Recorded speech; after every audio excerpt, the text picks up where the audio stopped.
Mesdames et messieurs, bonsoir à tous et bienvenue à cette grande édition du journal sur Amen Télévision, la télé autrement. Ce soir, je ne suis pas seul, je reçois pour vous Monsieur Willy Prince Michiki, président du parti politique UNANA et cadre au sein du regroupement AFDCA de Modeste Bahati Lukwebo.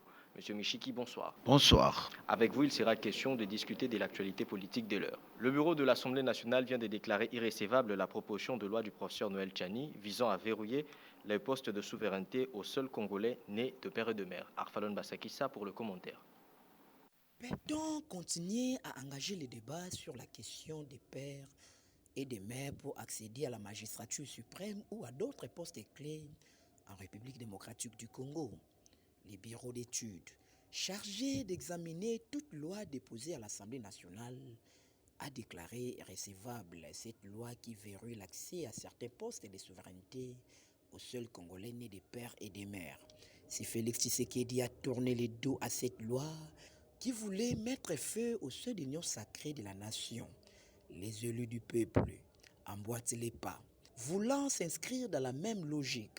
Christophe Mbosonko Diampuanga Lubumbashi avait affirmé que cette loi portée par le député national Tsingi Pouloulou n'était pas une priorité. Ainsi donc, Noël Tchani, qui envisageait rencontrer les speakers de l'Assemblée nationale, quant à ça, peut bien réfléchir sur autre chose. Le Premier ministre Jean-Michel Samalukonde Kyenge a échangé ce mardi 28 septembre avec l'ambassadeur des États-Unis en RDC, Mike Hammer. Au centre de l'échange, la COP26, la mission d'évaluation de forces spéciales américaines à l'Est et l'organisation des élections pour 2023. Suivez. Le Premier ministre Jean-Michel Samalukonde Kyenge a reçu ce mardi 28 septembre à la primature l'ambassadeur américain en RDC, Mike Hammer. Toutes les questions d'actualité, notamment celles liées aux préparatifs des élections de 2023, à la situation sécuritaire à l'est de la RDC et à la COP26 ont été passées au peigne fin, a confié à la presse Mike Hammer. De discuter avec le Premier ministre les sujets ponctuels en RDC. On a discuté la préparation que le gouvernement est en train de faire pour commencer à préparer de bonnes élections en 2023. Aussi, on a parlé de la priorité très importante pour la préparation de la COP26, un sommet très important de l'environnement. Comme vous savez, que les États-Unis est bien impliqué dans notre partenariat privilégié pour faire avancer la paix et la prospérité, mais aussi la préservation de l'environnement. Et on a discuté comment la communauté internationale, les États-Unis spécifiquement, pour soutenir les efforts de la RDC de protéger le bassin du Congo, que c'est le deuxième poumon du monde, pour bénéficier de la communauté congolaise, le pays, mais aussi le monde. Et aussi, on a discuté en général l'importance de la liberté de presse. Merci pour votre travail, la préoccupation de temps en temps le problème qu'il y a qui menace la presse. Revenant sur la question de la COP26, l'ambassadeur américain a rassuré que son pays ainsi que toute la communauté internationale sont disposés à accompagner la RDC dans ses efforts pour la protection de l'environnement. Et pour faire avancer la démocratie en RDC, les États-Unis est un allié qui voudrait toujours essayer de faire avancer la paix à l'est du pays. On a aussi discuté la situation sécuritaire, l'état de siège, les progrès que le gouvernement est en train de faire pour mettre fin à cette violence que c'est vraiment terrible pour la population de l'Est du pays. Oui, non, c'est de bonnes questions, les deux. Principalement avec la situation en préparation de la COP26, c'est une question de comprendre et savoir quel est le plan de le gouvernement congolais et quelles sont les choses, les besoins que la communauté internationale peut soutenir. Mais on apprécie beaucoup le leadership du président Tshisekedi. Elle a une réunion avec mon secrétaire d'État, Tony Blinken, à New York. On a des discussions toujours en comment on peut faire avancer cette protection de l'environnement, d'aider la capacité de l'État congolais de protéger les forêts, mais aussi pour le bien de la communauté. Au sujet de l'état de siège décrété par le président de la République, Félix-Antoine Tshisekedi, dans les provinces de l'Ituri et du Nord Kivu, les États-Unis disent suivre de plus près la situation afin de parvenir à l'éradication totale des forces négatives ADF. Moïse Katumbi Chapwe, président d'Ensemble pour la République, est arrivé lundi 27 septembre à Goma pour apporter son soutien aux sinistrés du Nyiragongo. Suivez. Nous avions donné notre petite participation concernant la solidarité avec nos frères et sœurs du Katanga. Il y a eu une contribution de plus ou moins 300 000 $ que nous avions donné. Aujourd'hui, nous avons amené de vivres. On ne va pas laisser seulement la tâche au gouvernement. Moi, je demanderai à tous les Congolais, tous les opérateurs économiques congolais, tous les Congolais de bonne foi, vivant aussi dans la diaspora, de penser à Goma. Ce que je vis là, j'ai eu des larmes aux yeux.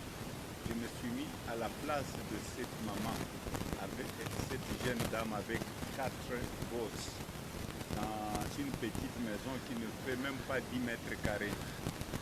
Je me suis mis à sa place. Donc le gouvernement doit fournir beaucoup d'efforts. Nous sommes dans l'Union sacrée et je vais écrire au Premier ministre. Je crois qu'il y a moyen de faire quelque chose. On peut améliorer cette situation. La plateforme politique Lamuka ignore la zone neutre créée par le gouverneur de la ville de Kinshasa, Jean-Tini Ngobila, lors de manifestations qui vont se dérouler dans la capitale congolaise. Une décision qui n'est pas du tout la bienvenue au camp Lamuka, qui estime que c'est une violation de l'article 26 de la Constitution. Arfalon Basakissa nous en dit plus. Dans une déclaration rendue publique lundi 26 septembre 2021 à Kinshasa, le présidium de Lamuka rappelle que les communiqués qui vaut par décision pour les regroupements politiques est illégal en ce qu'elle ne s'appuie sur aucun soubassement légal, rappelle Mozito et Fayoulou dans cette déclaration. Jean-Tini Ngobila Mbaka est pointé du doigt. Les deux leaders de Lamuka lui rappellent clairement que la Constitution, en son article 26, a institué les régimes d'information qui obligent les organisations d'une manifestation publique à informer l'autorité urbaine de la tenue de leur activité. Ainsi, depuis le 17 septembre, les partis membres de la Lamuka ont saisi le chef de l'exécutif provincial pour l'informer de la tenue d'une nouvelle marche du mercredi 29 septembre. Au regard d'un communiqué où le gouverneur de la ville de Kinshasa, Jean-Tini Ngobila Mbaka, a décrété sur zone neutre l'axe Pont-Matete aéroport de Njili. Face à cette décision du gouverneur de la ville de Kinshasa, est-ce que la Lamuka sera à mesure de respecter? Dossier à suivre. Monsieur Willy Prince Michiki, vous avez participé à la réunion du gouverneur de la ville, Jean-Tini Ngobila, avec les regroupements politiques. Comment avez-vous jugé cette décision de l'autorité provinciale d'interdire les marches sur la voie principale? Non, vous savez que ce n'est pas la première fois. Dans toutes les grandes villes du monde, il y a toujours des zones neutres. Vous n'allez pas en Belgique manifester devant le palais royal de Laken. Vous savez, le problème c'est quoi? C'est que nous tous, nous sommes parfois victimes des trafics qui sévit sur ces tronçons-là, de Pont-Matete jusqu'à l'aéroport. Et comme vous le savez très bien, avec la présidence de notre pays à la tête de l'Union africaine, la RDC est redevenue refréquentable. Il y a beaucoup de gens qui partent de cet aéroport-là, qui atterrissent à l'aéroport, 24 sur 24 pratiquement, et lorsqu'il y a des manifestations qui sont là, ces manifestations dérangent le trafic. Je connais même moi des amis et députés qui étaient obligés, ils allaient à mission officielle, à prendre des motos au niveau de Tchangou, puisqu'ils ne pouvaient plus atteindre les matins alors qu'il n'y avait pas de manifestation. Donc, Kinshasa, c'est 9900 km². L'espace qu'on a déterminé là, c'est moins de 1%. Donc, on peut marcher, mais il faut dire qu'on n'a pas interdit les manifestations, même les marches à Tchangou. C'est seulement si c'est trop là. Vous pouvez aller vers Siforko, vers Mokali, entrer à l'intérieur. À Tchangou, il n'y a pas de problème. Ou même faire des meetings à Tchangou, ce n'est pas interdit. D'ailleurs, lors de la communication du gouverneur, c'est moi, pour le compte de l'Union sacrée, qui avait posé la question, que j'ai pris la parole immédiatement après la prise de parole du gouverneur pour demander des précisions. Est-ce qu'on ne pouvait pas faire d'autres activités? Et le gouverneur a répondu que non, Tchangou était ouvert à toutes les autres manifestations, sauf sur les trottoirs, sur les artères qui relient l'aéroport au pont Matete. Donc ce n'est pas du nouveau. Et nous avons salué ça parce que nous en sommes tous victimes. Mais pour ceux de la Mouka, ils jugent cette décision d'arbitraire, puisqu'apparemment ça vous conforte, vous, ceux de l'Union Sacrée, mais eux qui organisent des marches à tout moment, ça revient à revoir la stratégie. Bon, je ne pense pas, parce que nous aussi, on organise des meetings et des marches. Le problème, c'est qu'il ne faut pas organiser une marche pour le faire. Même les marches, là, ont quel objectif, sincèrement? Aujourd'hui, le chef de l'État vient de s'adresser à la communauté internationale, à laquelle d'ailleurs la Mouka El Bandundu croit toujours. On le voit chaque fois qu'il sollicite une marche, il réserve copie à la MONUSCO, à la CPI. Le chef de l'État a utilisé cette même tribune à laquelle il croit pour leur dire que les élections auront bel et bien lieu en 2023 et que le processus démocratique actuel sera irréversible. Il l'a dit en un langage limpide et clair, et il a précisé que les élections seront crédibles, démocratiques, libres et transparentes. Donc, qu'est-ce qu'ils veulent encore? Pourquoi les gens de la Mouka El Bandundu ne marchent pas, par exemple, pour protester contre l'insuffisance des fournitures d'électricité, de l'eau, par exemple, ou les problèmes des rames, des problèmes de société? Ça ne les concerne pas. Ils veulent seulement amener les Quinois et Quinois comme, sur un terrain qui ne leur rapporte rien. Aujourd'hui, même quand on dit la politisation de la CENI, mais la CENI n'est même pas installée. Comment vous pouvez juger aujourd'hui, vous pouvez dire ce bébé ici est sorcier, alors que le bébé est encore bébé. Donc, moi je pense que les Quinoises et Quinois ont rejeté massivement la Mouka El Bandundu à travers leur marche qui a brillamment échoué le 15 septembre. Et aujourd'hui, tout ce qu'ils cherchent, c'est faire des altercations. D'ailleurs, je viens d'apprendre ici, en entrant ici, que cette marche-là a été une fois de plus reportée. Et après concertation avec les autorités urbaines, et qu'ils comptent maintenant faire un meeting le 9 septembre, le 9 octobre. J'ai dit, ce n'est pas facile de faire une marche dans la ville de Kinshasa, une ville de 15 millions d'habitants. De temps en temps. Oui, mais il le faisait avec nous. Martin, bon, Mouzito, il vient de la Kabylie, mais Martin faisait des marches avec nous. Et il connaît comment on fait des marches. On ne fait pas une marche sur un point donné. Nous, quand on faisait des marches, je me rappelle la dernière marche qu'on a fait au niveau des rassemblements, des forces politiques et sociales, puisque moi, je m'occupais de l'ex-district de Lukunga, et la veille, nous étions chez Martin, à Fadenhouse, on avait 42 points de départ dans la ville, à tel point que même la police était dépassée, ne savait pas où étouffer la marche. Mais une marche que vous faites sur un point donné seulement, sur une ville de 9900 km², alors donc ce n'est pas une marche. Ce qu'ils cherchent seulement, les amis de la Mouka, ils croient avec cette démarche-là, ils vont bloquer les institutions, d'autant plus que la stratégie de la Mouka El Bandundu, c'est d'empêcher les élections, de créer des blocages qui vont nous amener vers un dialogue éventuel, et le dialogue va nous amener vers un glissement, et le glissement, naturellement, nous les amènerait à former un gouvernement d'union nationale de transition avec nous. Puisqu'ils ne sont pas prêts pour aller aux élections, je dis, ils n'ont pas de bilan. Et nous, par contre, à l'Union Sacrée, c'est le bilan qui va nous faire élire. Donc c'est pourquoi nous avons dit, déjà, on leur a dit, et ils savent, nous avons déployé sur le terrain 212 000 jeunes dans les 24 communes, non pas pour faire la contre-marche, mais pour faciliter la circulation, puisque pour nous, s'il n'y a pas de travail, c'est un jour de moins pour nous, pour mobiliser les recettes en vue d'organiser les élections. Parce que les gens parlent très peu. Pour organiser les élections, il faut mobiliser des ressources. Et pour mobiliser des ressources, il faut travailler. Si nous commençons à faire des marches chaque fois partout, des journées villes mortes et des meetings, on ne travaillera pas. Monsieur Willy Michiki, je reviens à vous, le temps de poursuivre le journal. La route Commanda n'a jamais été attaquée par les groupes armés. Ce centre de négoce et les localités environnantes demeurent sous contrôle des forces armées de la République démocratique du Congo, qui ont convoyé plus de 250 véhicules depuis le vendredi dernier. 8 miliciens, par contre, FPIC, ont été neutralisés par les FRDC et 11 autres capturés lors des opérations à Makayanga, dimanche 26 septembre dernier. Suivez.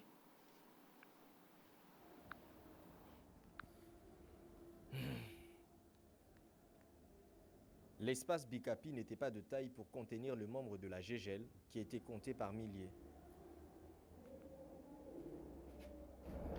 Là, elle part dans je rends rapidement. Laissez-moi le temps de rendre. La première édition du Forum international des femmes africaines s'est ouverte depuis le lundi 27 septembre dernier à l'hôtel Venus, placé sous les thèmes le leadership et la participation des femmes africaines au poste de prise de décision pour le développement socio-économique de l'Afrique. Suivez.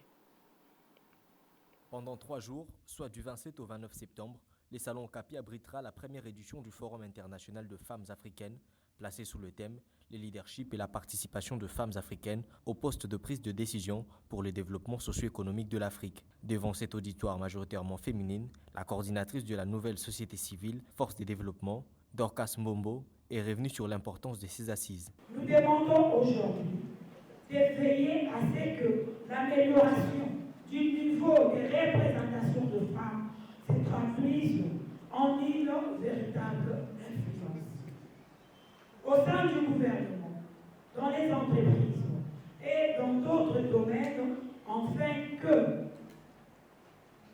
vous puissiez donner aux femmes la possibilité d'apporter leur pleine contribution au développement, à la vie politique, économique et sociale de l'Afrique.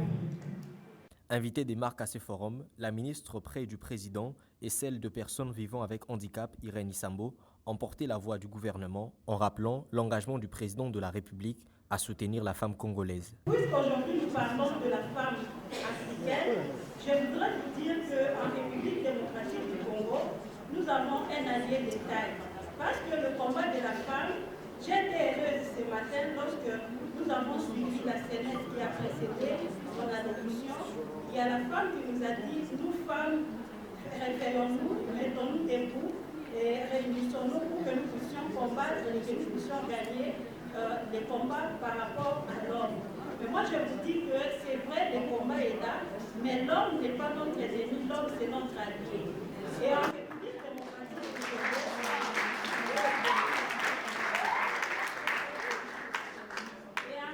démocratique du Congo, je peux vous assurer que nous avons un allié de taille. Et l'allié de taille, c'est notre président de la République, le président Félix Antoine. Partenaire à ces assises, COGEP International, représenté par Maître Georges Kalonji, a réaffirmé sa volonté d'assister la femme africaine et congolaise en particulier. Vous savez que COGEP accorde beaucoup d'importance à la femme et là où la femme a une activité, COGEP doit l'accompagner. Et nous travaillons en étroite collaboration avec la FIFA pour la promotion de la femme. Voilà pourquoi nous avons voulu participer à ce forum international pour la femme africaine. Yvette Kitenge, présidente de la Synergie des femmes, s'est montrée optimiste à l'issue de 3 jours de ce forum. J'ai tenu à participer à cette activité parce que nous luttons pour la promotion de la femme. Notre combat principal, c'est de faire participer la femme au poste de prise de décision. Nous tenons aussi que la femme soit bien représentée, donc la représentation équitable. Je suis ici, ce que je vais apprendre ici durant les 3 jours ici, moi aussi je vais faire descendre ça à ma base, qui est la synergie de la femme. Nous avons un combat, nous devons être unis. Les armes que je suis venue prendre ici, donc toutes les informations que je vais prendre ici, c'est pour nous aider, pas seulement moi, pour m'aider avec ma base, comment se préparer pour combattre. Parce qu'avant de combattre, il faut avoir des armes nécessaires pour bien combattre et pour vaincre ce combat. Raison pour laquelle je suis ici. D'accord, merci beaucoup. Monsieur Willy Michiki, le président de l'Assemblée nationale et celui du Sénat se sont prononcés sur la candidature de Félix Antoine Tshisekedi pour 2023. Est-ce le moment propice de le faire alors qu'il nous reste encore 2 ans avant la période électorale? Oui, puisque déjà, nous savons déjà qu'il y a élection en 2023. D'ailleurs, c'est une bonne chose lorsque les 2 poids lourds de notre Parlement se prononcent sur le soutien d'une éventuelle candidature. Cela, aujourd'hui, devrait rassurer les gens qu'il y aura bel et bien élection, puisque le Parlement a quand même un poids important sur l'organisation des élections, même si ce n'est pas lui qui l'organise en tant qu'institution. Mais le fait que ces leaders-là se prononcent, mais ici, c'est aussi un message clair à tous les autres partenaires de l'Union sacrée pour dire qu'il est temps aujourd'hui de se prononcer, puisque l'Union sacrée doit connaître une purge. On ne peut pas être dans l'Union sacrée, on n'a pas une vision commune sur l'avenir. Nous tous, nous sommes des hommes et femmes politiques. Notre objectif premier, c'est la conquête du pouvoir. nous aurions bien voulu aller en 2023 avec cette union sacrée, avec des candidatures uniques à chaque poste, de façon que nous puissions déjà aujourd'hui envisager comment gérer 2023 à 2028. Mais avec cette allure, l'union sacrée n'étend-elle pas à devenir un peu ce que l'FCC était hier? Non, pas du tout, puisque l'union sacrée, au contraire, voudrait aujourd'hui être purgée. Nous devons savoir, les gens, parce que vous savez, la plupart de nos collègues ont adhéré dans l'union sacrée par engouement. Très peu de gens avaient une vision de l'avenir. Et lorsqu'on a commencé même à matérialiser aujourd'hui cette vision de l'union sacrée, il y a certains d'entre nous, il faut le dire la vérité, qui se sentent frustrés, qui ne croyaient pas aujourd'hui qu'on pouvait frapper. Vous savez, au FCC, c'était Madame la Marquise, tout va bien, c'était l'intolérance, c'était la mauvaise gouvernance, mais ici, c'est différent. L'union sacrée est en train de frapper dans sa propre famille. Vous avez vu, la plupart des ministres, même arrêtés, des mandataires, sont de l'union sacrée. C'est-à-dire que le fait d'être de l'union sacrée ne vous donne pas une immunité. Donc tout le monde est mis sur le même pied d'égalité. C'est comme ça qu'au niveau de l'union sacrée, il y a vraiment imminence que nous puissions mettre en place une charte qui va régir de l'union sacrée, qu'on sache qui est à l'union sacrée et qui ne l'est pas. Les cas qui se passent aujourd'hui, par exemple, à l'Assemblée nationale, moi, ça me révolte personnellement. Il y a une loi, nous avons demandé que le gouvernement a demandé les projets de loi d'habilitation. Au niveau du Sénat, puisqu'avec la sagesse du président du Sénat, le professeur sénateur Bahati Modeste Lukwebo, ce projet de loi a été voté presque à l'unanimité. On l'a envoyé pour seconde lecture en deuxième chambre. L'Assemblée nationale ne l'a pas voté, disant qu'il doutait du président Tshisekedi, il doutait du gouvernement, que le gouvernement puisse s'accaparer du pouvoir. Alors moi, j'ai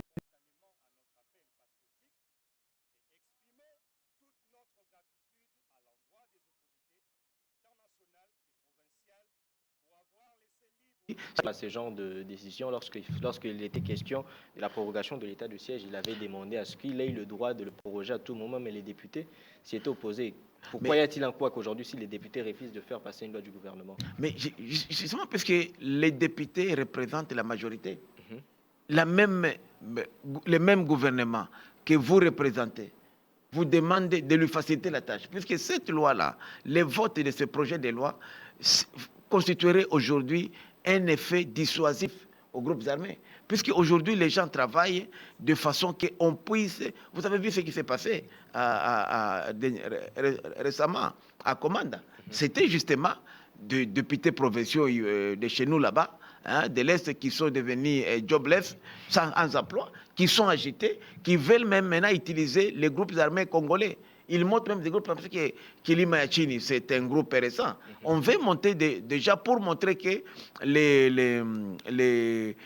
l'état de siège a échoué, de façon qu'on ne puisse plus procéder à la prorogation.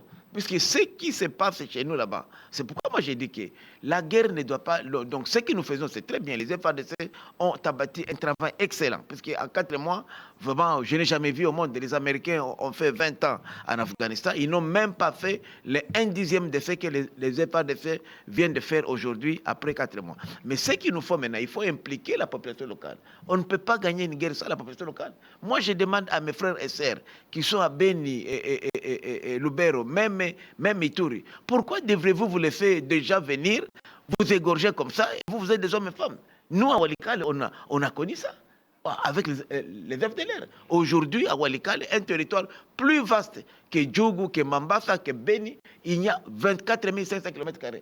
Il n'y a aucun FDLR génocidaire interam. Nous les avons chassés alors que c'était des grands guerriers, encore c'était des véritables militaires de l'armée rwandaise. Et la plupart étaient des intellectuels. Ils avaient érigé chez nous des camps militaires, des universités, des centres de formation. Mais nous, population locale, sans appui des FARDC ou la police, nous nous sommes organisés. On a été tous à tuer avec les gris-gris. Nous les avons chassés, on les a ravis les armes. Ceux qui devraient tuer ont été tués et tous ont fui. Aujourd'hui, il n'y a aucun rwandophone chez nous à Walikale. Vous pensez qu'aujourd'hui, l'Assemblée nationale doit donner à l'armée tout le pouvoir nécessaire pour éradiquer la paix, pour éradiquer les groupes armés à l'Est sans tenir compte des différents aspects autour?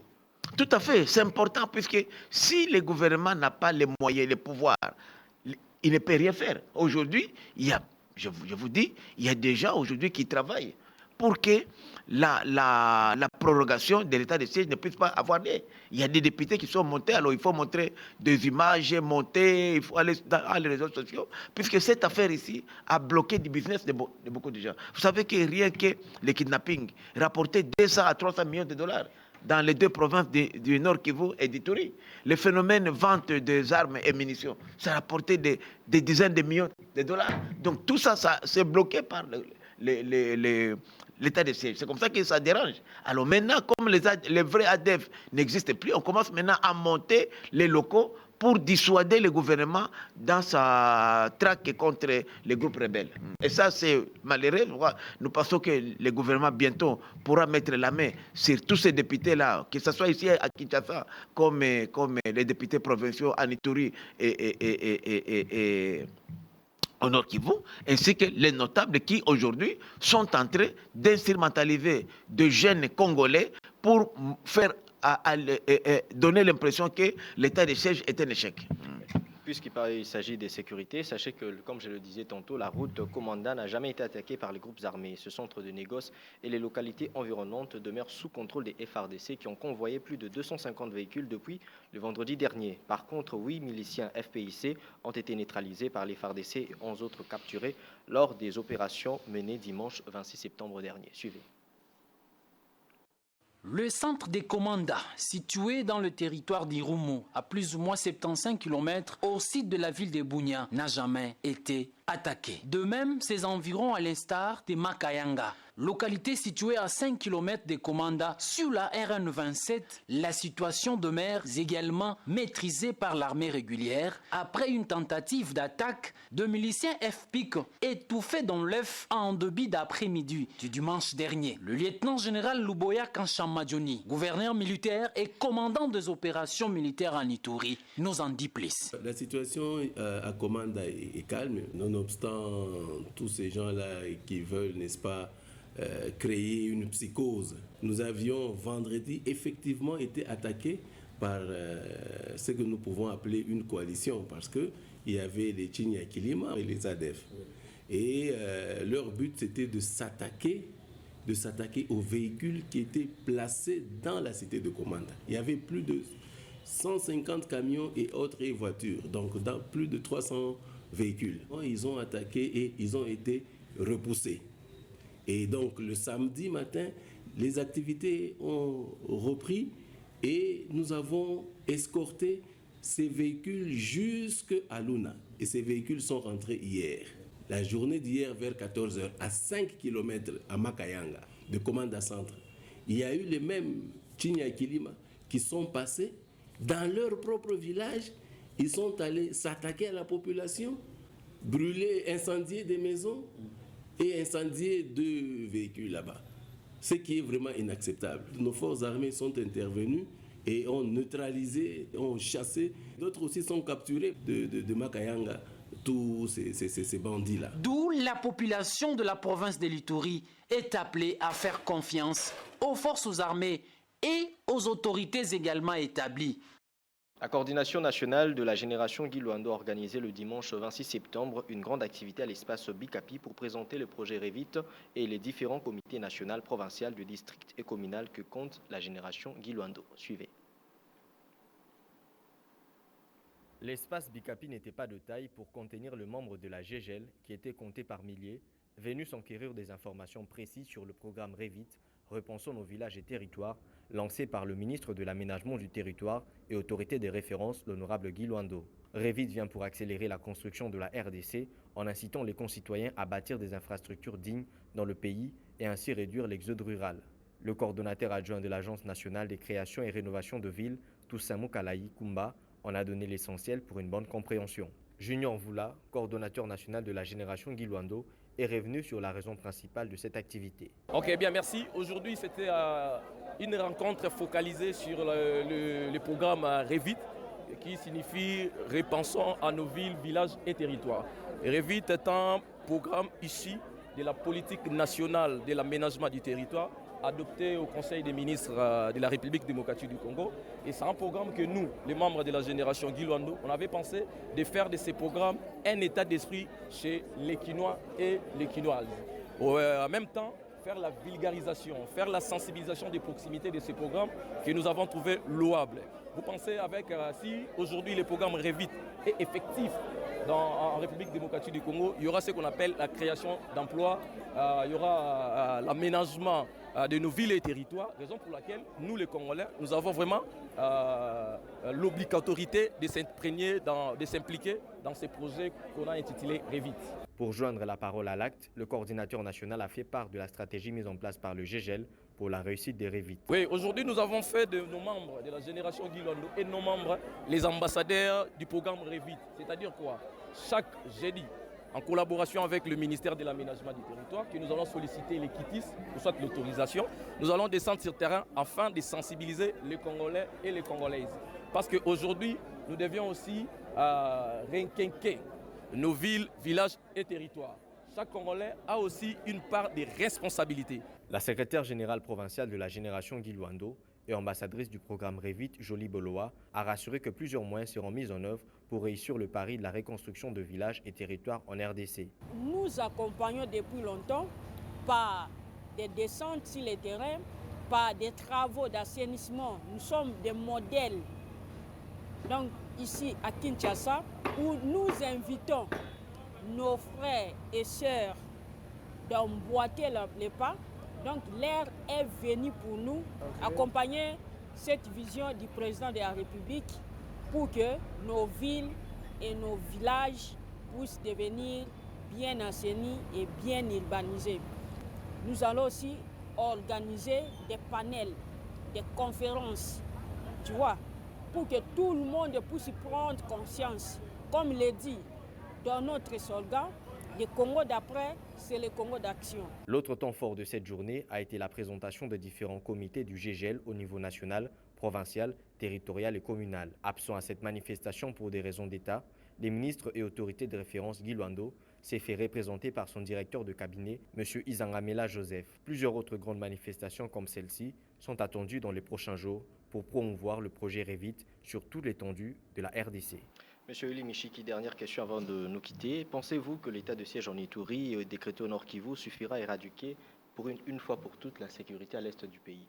Oui, c'est pour le moment en tout cas l'ultime solution à laquelle le gouvernement a recouru. Et je dois dire ici que ceux-là qui sont contre l'état de siège, qu'est-ce qu'ils proposent comme alternative? Si aujourd'hui on ne proroge plus l'état de siège, nous allons revenir dans la situation d'attente. Alors, mais ça sera plus grave. C'est pourquoi nous pensons qu'au lieu de critiquer l'état de siège, au lieu de manipuler la population, soutenons l'état de siège et essayons de l'améliorer. Et parmi les solutions aujourd'hui, c'est l'implication des populations. On doit créer des autodéfenses, pas seulement donner les armes. Moi, je dis qu'il faut d'abord utiliser même les groupes armés locaux qui sont là. On doit les utiliser pour faire face. Parce que nous, on l'a fait à Walikale et ça a marché. Alors pourquoi ne pas aujourd'hui, puisqu'on ne peut pas gagner une guerre contre tous ces bandits-là si on n'a pas l'implication ou la complicité des populations riveraines. Il faut que les populations-là, moi je dis, les gens qui viennent, qu'ils soient étrangers ou qu'ils soient nationaux, ils ne peuvent pas être plus forts que quelqu'un qui habite chez soi. Moi, tu me trouves chez moi à la maison, tu ne peux pas me déstabiliser, parce que je connais tous les coins de ma parcelle et tous les coins de ma chambre, donc je suis mieux placé pour résister. C'est pourquoi j'insiste qu'il faudrait qu'au niveau de l'armée, qu'on puisse impliquer non seulement les notables, mais les jeunes surtout, puisque ce sont les jeunes plus qui sont facilement à utiliser. Vous savez, cette histoire ici de VDF, c'est vraiment un monstre à plusieurs têtes. Hein. C'est vrai qu'il y a beaucoup de gens qu'on appelle les Bakonjo. Ce sont en fait des Nandes, mais qui se sont retrouvés depuis des années, des générations en Ouganda. Ils reviennent ici, ils connaissent la langue locale, ils connaissent les us et coutumes, ils connaissent les milliers. C'est à cela qu'il faut pénétrer ces milliers-là pour mettre fin à cette guerre. Et là, on aurait même réduit beaucoup de moyens militaires qu'on pourrait mettre en place juste en impliquant la population riveraine. Monsieur Willy Michiki, je rappelle que vous êtes président du parti politique UNANA et cadre au sein du regroupement politique AFDCA de Modeste Bati Lukwebo. Merci pour l'invitation. Et voilà, c'est par ici que prend fin cette grande édition d'information. Merci de l'avoir suivi. Retrouvez demain Magali Baekula à la même chaîne, à la même heure. Quant à moi, je vous dis au revoir et à la prochaine.